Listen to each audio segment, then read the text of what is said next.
Hola, mi nombre es Felipe Sepúlveda y pertenezco al área de diseño y desarrollo de instrumentos de evaluación del preuniversitario CEPECH. Les comento que fui a rendir la PAES de invierno el día de ayer, así que en este video les voy a contar acerca de algunos de los aspectos más importantes que pude visualizar en esta aplicación.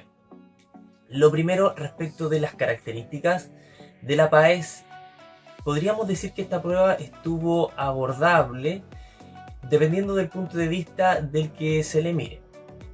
Por ejemplo, en biología se utilizó bastante texto y se requirió de suficiente comprensión lectora para resolver algunas preguntas. Si tú habías ejercitado la comprensión lectora en contextos científicos, este no iba a ser un mayor problema, pero de lo contrario quizás te iba a tomar más tiempo en resolver la prueba. En el caso de física y de química, la prueba se vio sí bastante más abordable que la última aplicación, y de haber ejercitado adecuadamente el tiempo te iba a alcanzar bastante bien para terminar la prueba. Ahora bien, las habilidades que se declararon por el TEMRE se respetaron, pero hubo varias preguntas relativas a la habilidad de planificar o conducir una investigación, donde se solicitaban seleccionar evidencias, procedimientos y sobre todo seleccionar las variables que estaban involucradas, ya sea la variable dependiente, la variable independiente, en un determinado contexto. Así que si habías ejercitado el identificar estas variables en contextos científicos, te iba a ser bastante sencillo de abordar esas preguntas, ¿ya? Ahora, alrededor de la mitad de los ítems, ¿sí? Alrededor de la mitad de los ítems de la prueba tuvo algún estímulo. Principalmente lo que se vio fue tablas y gráficos, también esquemas. Así que era muy importante ejercitar el análisis de datos a partir de este tipo de estímulos. De todas maneras, las preguntas hacían referencia directa a estos estímulos, así que no era tan difícil dar con la respuesta si se era capaz de interpretar adecuadamente el estímulo. Por otra parte, al ser esta la última aplicación con el temario anterior, la prueba dio un énfasis bastante claro en aquellos contenidos que no se van a preguntar en la aplicación regular. Por ejemplo, lo que es intercambio de sustancias, célula-ambiente en el caso de biología. En física lo que era calor y temperatura, por ejemplo. Y en química lo que era relativo a enlace y tabla periódica. También hubo preguntas que hacían referencia a la proporcionalidad.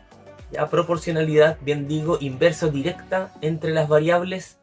Por lo que era importante tener claros los conceptos y también su representación en aquellas fórmulas para predecir, por ejemplo, qué pasa con una variable si esta aumenta o disminuye, qué va a pasar con la otra.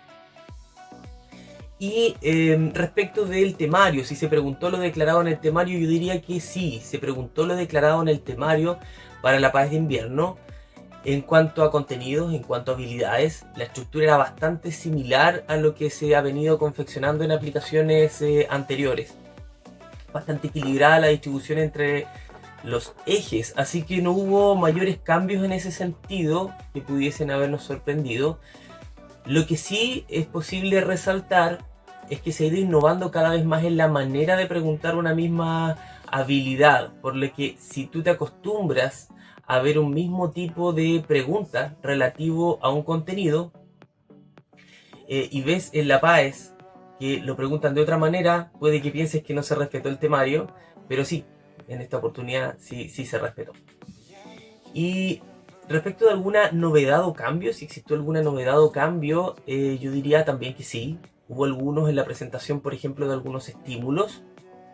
En física había una pregunta en que las alternativas estaban representadas cada una por una imagen y una descripción al lado de esa imagen para reforzar el concepto que se quería transmitir.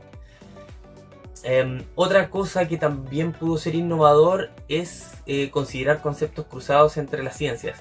¿Sí? Por ejemplo, en una pregunta de biología se consideraba comprender conceptos de física, como por ejemplo la descomposición de la luz a través de un prisma. Y en química fue bastante tradicional en cuanto a la presentación de los ítems, pero sí hubo una notoria consideración del dominio del modelo de varillas y esferas. ¿Sí? En química orgánica sí que era importante dominar esa representación.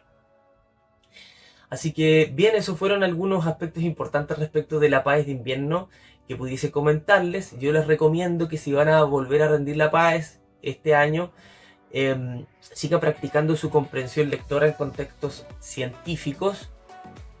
Es importante, sobre todo en biología. Ejerciten el análisis de gráficos, de tablas y esquemas, puesto que se va volviendo cada vez más recurrente en las aplicaciones PAES. Y también prepárense bien en identificar las características de una investigación científica, ¿ya? Sobre todo en la identificación de variables, ¿ya? También de procedimientos y evidencias, ¿no es cierto?, relativas a un contexto científico, pero sobre todo de las variables. Bien, eso es todo lo que puedo comentarles por ahora, así que estén muy bien, nos estamos viendo, chao.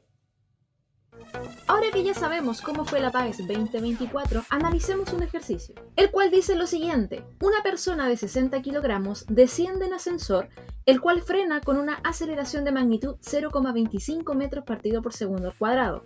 Considerando que en ese momento la persona está sobre una pesa y que la magnitud de la aceleración de gravedad es igual a 10, ¿cuál es la medida que indicará la pesa mientras frena el ascensor? Para poder resolver este ejercicio, primero es clave anotar todos los datos que nos entrega el enunciado.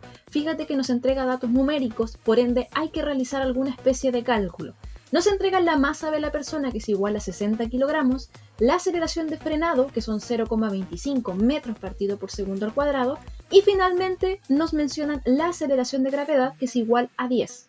También tienes que recordar que la segunda ley de Newton nos indica que la fuerza neta es igual a masa por aceleración.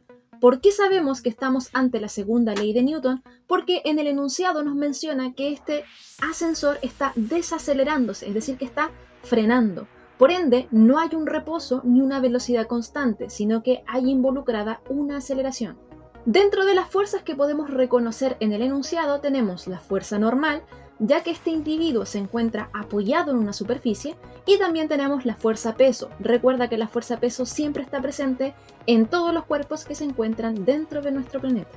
Otro punto clave a tener en cuenta en este ejercicio, y es aquí en donde recae la complejidad del mismo, es reconocer el sentido de la aceleración. Fíjate que el ascensor va descendiendo, pero no va descendiendo de forma acelerada, sino que va desacelerándose, ya que va frenando. Por lo mismo, podemos ver que la aceleración tendría que tener un sentido vertical hacia arriba, va en contra del movimiento. Si el ascensor baja, eso significa que la aceleración va hacia arriba. Ahora, para calcular la fuerza que mide la balanza, tenemos que saber que esta balanza lo que mide siempre es la fuerza normal, es decir, cuánto es la fuerza que tiene que aplicar la superficie para soportar al cuerpo, es decir, para evitar que este cuerpo caiga. Por este motivo, si queremos calcular la fuerza normal, tenemos que utilizar todos los datos que tenemos o que recopilamos anteriormente y colocarlos dentro de esta ecuación. Fíjate que en el lado izquierdo de la ecuación tengo la suma de las fuerzas, normal menos peso, ya que estas dos son las fuerzas que están actuando en el sistema. En particular el peso le colocamos un signo negativo, ya que en nuestro diagrama de cuerpo libre lo dibujamos hacia abajo. Y las fuerzas que van hacia abajo y hacia la izquierda siempre le colocamos un signo negativo por convención. Por eso nos queda normal menos peso. Por otro lado, en el lado derecho de la ecuación tenemos la multiplicación de la masa por la aceleración. En particular, todos estos datos nos lo entrega el enunciado. Recuerda que el peso se calcula multiplicando masa por aceleración de gravedad. Y en el lado derecho, la particularidad era el signo de la aceleración. Recuerda que la aceleración, como iba hacia arriba, ya que el cuerpo estaba desacelerando, sabemos entonces que tiene que tener un signo positivo por convención de signos. Calculando, multiplicando, sumando y restando, llegamos a que la normal tiene un valor de 615 newton. Con esto entonces concluimos que la alternativa correcta para este ejercicio, que tenía un alto nivel de complejidad, era la letra E. Espero que hayas podido comprender este ejercicio. Te dejo invitada para que puedas suscribirte al canal oficial de YouTube de CEPECH para poder ir profundizando más en todos los contenidos que te va a evaluar la PAES.